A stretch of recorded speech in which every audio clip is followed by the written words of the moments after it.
તો આપ જોઈ શકો છો, એક દર્દીને લઈ જવા માટે એક એમ્બ્યુલન્સ પણ રસ્તામાં જઈ શકતી નથી અને તે દર્દીને લાવવા માટે એક પ્રાઇવેટ ગાડી કરીને અહીંયા આવવું પડે છે। અને અહીંથી શિક્ષકોને જ્યારે સ્કૂલમાં ભણાવવાનું છે ત્યારે એ લોકો પણ રસ્તા પર ગાડીઓ મૂકીને ચાલતા 2 થી 3 કિલોમીટર જવું પડે છે। તો છેલ્લા 20 વર્ષથી એક સરપંચ હોવા છતાં, એક જ સરકાર હોવા છતાં આ જે વિકાસ છે એ તમે જોઈ શકો છો।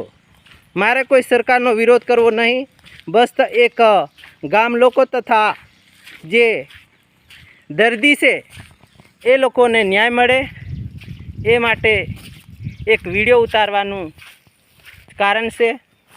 અને આ રસ્તો છેલ્લા 20 વર્ષથી આ જ હાલતમાં છે। તો જે સરકારના અધિકારી છે એમને આ થોડી જાણકારી મળે અને એ વ્યવસ્થા જલ્દ સે જલ્દ કોઈ વ્યવસ્થા કરીને એમ્બ્યુલન્સ જાય એ માટેની વ્યવસ્થા ઊભી કરી આપે એ માટેની અપીલ કરું છું।